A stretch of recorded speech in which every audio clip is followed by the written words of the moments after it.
Kak Bisi tahu.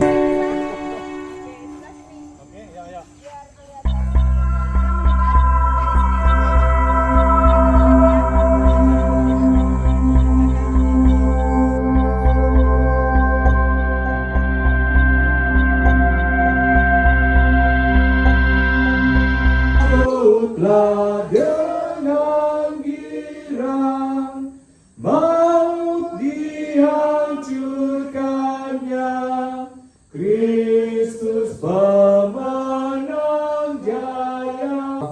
Dan Tuhan Roh Kudus bersamamu dan bersama rohmu. Kakak-kakak pembina, adik-adik serta kegiatan pramuka untuk pelatihan karakter penegak bintara yang saya kasihi. Selamat petang.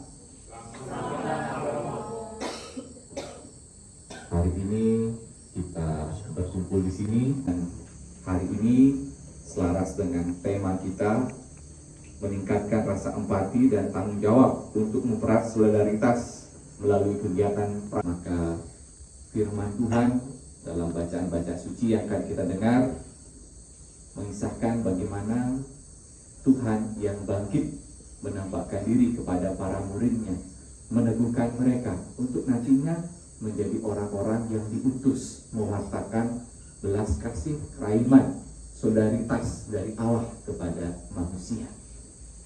Maka mari sebelum kita merayakan Ekaristi, sekaligus kita juga mengundang malaikat dan Roh Kudus dan kepada saudara sekalian supaya mendoakan saya pada Allah Tuhan kita. Semoga Yang Maha Kuasa mengasihi kita, kudus serta mengantar kita.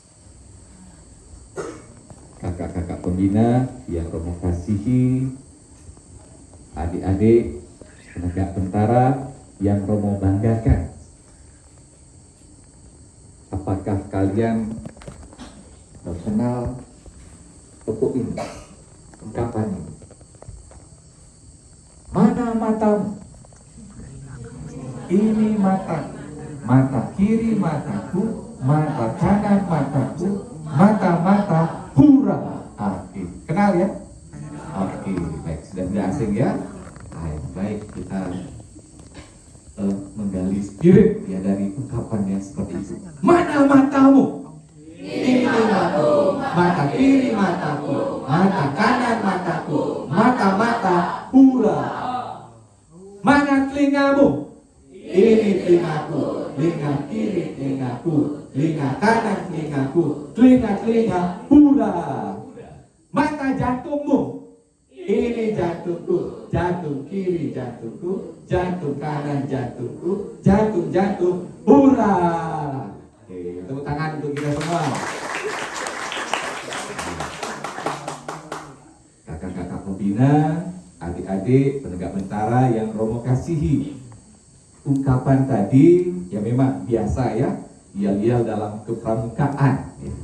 Tetapi kali ini Romo merasa ini sesuatu yang spesial ya, karena kita diajak menyadari tentang tadi mata, telinga, dan jantung. Kalau kalian memperhatikan Injil tadi ya, ada seorang rasul juga memperhatikan bagian tubuh dari Tuhan Yesus ya, yaitu Thomas ya.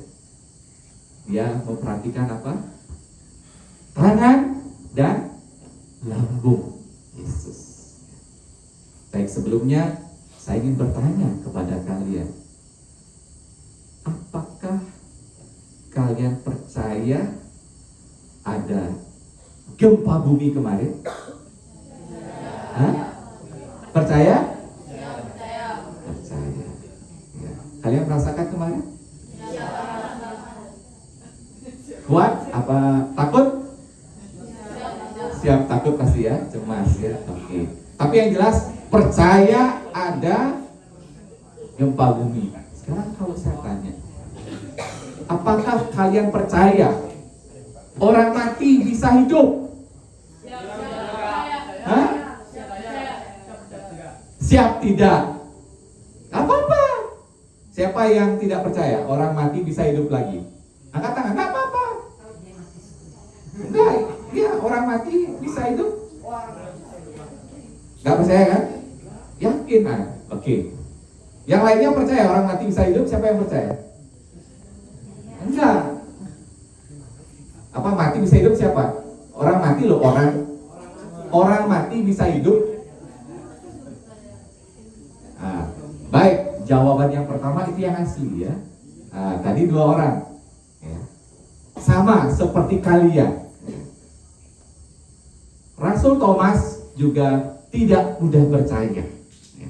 Tadi kita mendengar dia tidak percaya Yesus yang sudah mati bisa hidup, bisa bangkit ya. Ini karena apa? Pengalaman kebangkitan atau hidup setelah kematian bukan pengalaman eksistensial yang kita alami. Kalau gempa kan kita alami ya, dengan sadar kemarin kan kita digoyang 6,6 Richter itu ya. Itu. Tetapi orang mati bisa hidup, kalian kan tidak mengalami. Pernah melihat? Hah? Tidak pernah melihat. Gitu. Sama halnya dengan Rasul Thomas. Dia tidak percaya ya. Karena teman-temannya yang lainnya waktu berkumpul seperti kita ini, Yesus yang mati kan bangkit datang di tengah mereka dan menunjukkan tangan bekas paku dan juga lambung bekas ditusuk tombak. Mereka percaya. Terus dia cerita teman-temannya kepada Thomas, kemarin kami menyaksikan, mengalami Yesus yang bangkit. Terus Thomas seperti kalian, mana ada orang mati bisa hidup. Sebelum saya mencucukkan tanganku kepada bekas paku dan juga tanganku pada bekas lambungnya, sekali-kali aku tidak akan percaya. Itu akhirnya mereka kumpul dalam keadaan itu yang terkunci. Dan Yesus yang bangkit itu nampakkan diri dan langsung cari ini Thomasnya. Cari Thomas, silakan langsung. Yesus tidak bertanya lagi, kemarin kamu nanya apa? Enggak, langsung karena Tuhan ya, tahu. Ayo Thomas, cucukkan tanganmu pada bekas jari, bekas paku, dan cucukkan tanganmu, jarimu pada bekas lambung. Dan jangan engkau tidak percaya, melainkan percaya. Kemudian Yesus juga bersabda, berbahagialah orang yang tidak melihat namun percaya. Wah, Thomas yang meragukan didatangi Tuhan Yesus begitu, gimana dia? Takut dia. Ini benar ini. Akhirnya dia hanya bisa ya seperti kalian tuh, siap, tanda beriman ya, siap gitu. Akhirnya dia hanya bisa, ya Tuhanku dan Allahku, dia percaya ya. Dalam arti tertentu ya, kita sebagai pelajar ya, kita bangga dengan sikap Thomas yang kritis, yang tidak begitu saja percaya hal-hal yang tidak masuk akal. Maka dia mempertanyakan itu ya. Tetapi yang hebatnya juga dia adalah setelah dijelaskan oleh Tuhan Yesus, dia tidak ngeyel ya, tetapi apa? Percaya ya. Thomas bertanya demikian karena dia selain membuktikan supaya yang muncul itu bukan apa? Jadi bagian atau roh dan ya kan. Maka dia ingin melihat bekas paku, bekas lambung, yang membuktikan supaya yang dilihatnya itu adalah Yesus yang disalibkan, yang dipaku dan yang ditusuk dengan tombak pada lambungnya. Dan ternyata benar. Kakak-kakak pembina, adik-adik penegak tentara yang Romo kasihi, ada yang menarik yang kita renungkan dari apa yang dibuat oleh Tuhan Yesus. Sebenarnya dengan hal itu, dengan menunjukkan kehadirannya setelah bangkit dan juga dengan menunjukkan tangan bekas paku dan lambungnya bekas ditombak, Yesus mengajarkan sebuah kepemimpinan, leadership kepada murid-muridnya. sebagai pemimpin yang partisipatif, pemimpin seorang leader yang apa? Hadir di tengah muridnya dalam situasi sulit. Dan juga pemimpin transformatif, pemimpin yang boleh dikatakan, begini, seperti ini, kamu harus ikut. Itu namanya kepemimpinan yang otoriter, yang memaksakan. Tetapi kepemimpinan transformatif itulah kepemimpinan yang apa? Yang membuka kesadaran, budi dan hati orang-orang yang dipimpinnya. Sehingga Yesus tadi apa? Menjelaskan, memberikan bukti-bukti, fakta-fakta, sehingga Thomas dan yang lainnya itu percaya. Dan hal lain lagi, Tuhan Yesus juga mau menyadarkan para muridnya, para pengikutnya, dengan menunjukkan tangan bekas paku, lambungnya bekas luka. Itu mau menunjukkan apa?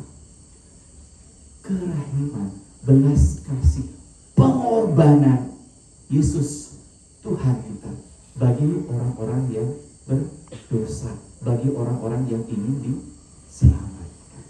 Nah, pada kesempatan ini kalian mengadakan kegiatan pramuka dengan tema menumbuhkan rasa empati dan tanggung jawab untuk mewujudkan solidaritas melalui kegiatan kepramukaan. Nah, hari ini Gereja Katolik itu merayakan Hari Raya Kerahiman Tuhan, belas kasih Tuhan. Dan firman Tuhan itu pas. Ketika kalian mau dengan kegiatan kepramukaan ini menumbuhkan dalam diri kalian rasa empati, rasa tanggung jawab, kemudian solidaritas. Nah, Tuhan Yesus dengan kebangkitannya juga mau menunjukkan solidaritas kepada para murid-muridnya. Kita ketahui para murid setelah tinggal oleh Yesus cemas, khawatir. Maka kita dengar tadi mereka tinggal dalam keadaan apa? Pintu yang tertutup. Maka 3 kali Yesus yang bangkit itu mengatakan demikian, damai sejahtera bagi kamu. Damai 3 kali. Kenapa? Karena mereka takut. Jadi mereka merasa ditinggalkan oleh Tuhan Yesus. Yesus sebagai leadernya, pemimpinnya. Nah, dalam situasi ini Yesus sebagai pemimpin hadir di tengah-tengah mereka yang bangkit itu. Nampakkan diri, ini aku, bukan hantu. Aku, gurumu, pemimpinmu, ini aku. Sehingga mereka diteguhkan. Dan Yesus mengadakan transformasi, menjelaskan ke mereka secara logis sehingga mereka percaya. Inilah yang perlu juga kalian ambil hikmahnya dalam kegiatan kepramukaan. Kalian adalah pemimpin masa depan, menjadi seorang leader. Entah apapun agamamu, sebagai seorang pemimpin, kamu harus menjadi pemimpin yang apa? Partisipatif, yang hadir di tengah orang-orang yang kamu pimpin.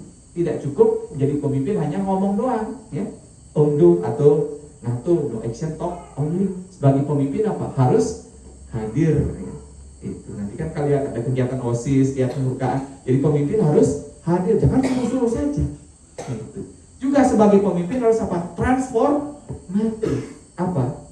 Harus membuka kesadaran, logika, cara berpikir, hati dari teman-teman yang dipimpin, sehingga tanpa disuruh, ya, mereka melakukan tugas dan tanggung jawabnya. Dan juga sebagai seorang pemimpin yang sekarang harus memiliki karakter solidaritas yang dipupuk melalui rasa empati. Empati itu kepedulian, ya. Kemudian juga tanggung jawab. Nah, Yesus menunjukkan hal ini kepada murid-muridnya. Ia hadir berpartisipasi dalam kehidupan murid-muridnya. Dia juga mengajarkan, menjelaskan sebagai guru, ya, sehingga ada perubahan cara berpikir, cara memahami. Ini suatu contoh yang luar biasa. Pemimpin yang transformatif, yang tidak hanya membawa perubahan, tetapi juga hadir di dalam diri orang-orang yang dipimpinnya. Lebih daripada itu, ia juga adalah pemimpin yang punya hati, yang empatik, yang bertanggung jawab, solider dengan orang-orang yang dipimpinnya. Mari dalam perayaan Ekaristi kita mohon semoga kegiatan kepramukaan ini sungguh-sungguh membuat kita semua, khususnya adik-adik penegak bentara ini, ke depan menjadi pemimpin yang transformatif, pemimpin yang partisipatif, dan pemimpin yang empatif, yang mempunyai solidaritas tinggi terhadap orang-orang yang kalian pimpin. Amin.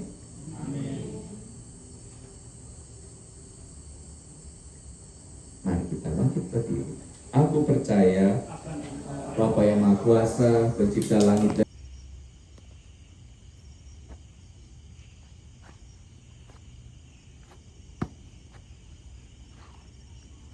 Dosa Dharma Pramuka.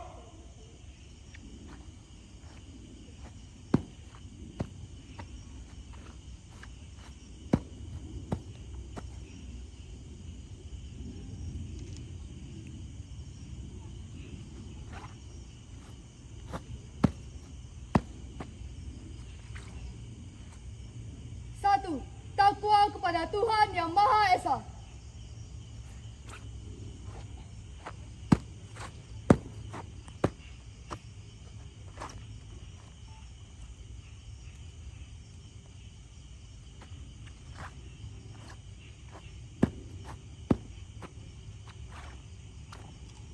Dua, cinta alam dan kasih sayang sesama manusia.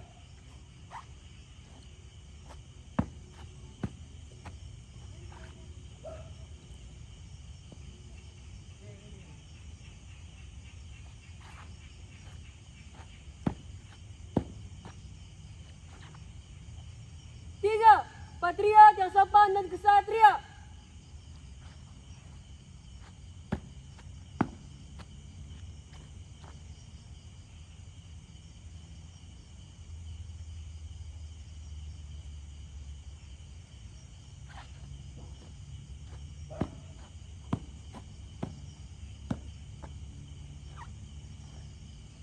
Empat, patuh dan suka bermusyawarah.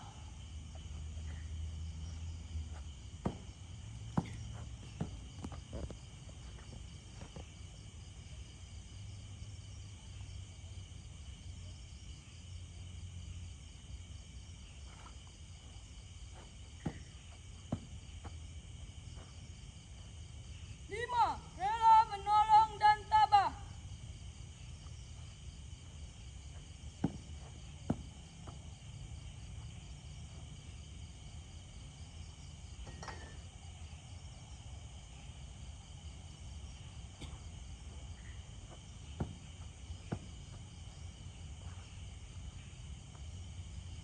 Enam, rajin, terampil dan gembira.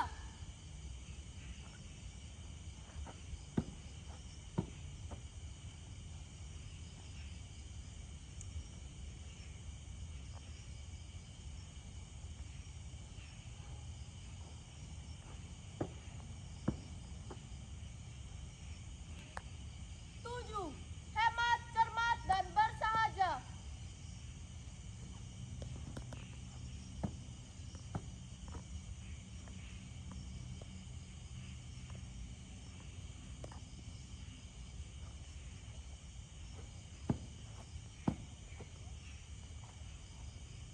Delapan, disiplin, berani dan setia.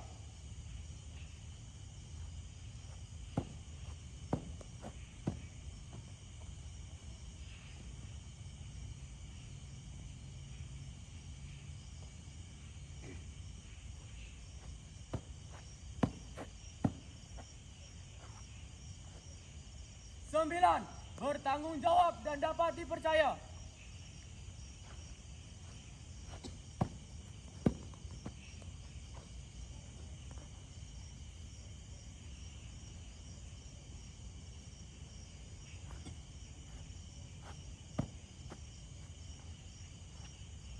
Sepuluh, suci dalam pikiran, perkataan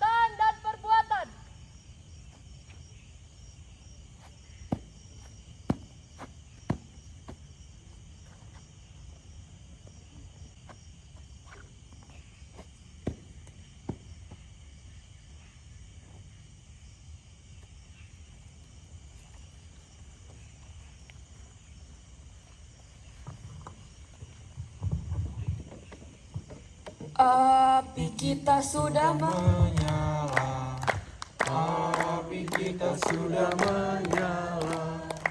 Api, api, api, api, api, api kita sudah menyala. Api kita sudah menyala. Api kita sudah menyala. Api, api, api, api, api, api kita sudah menyala.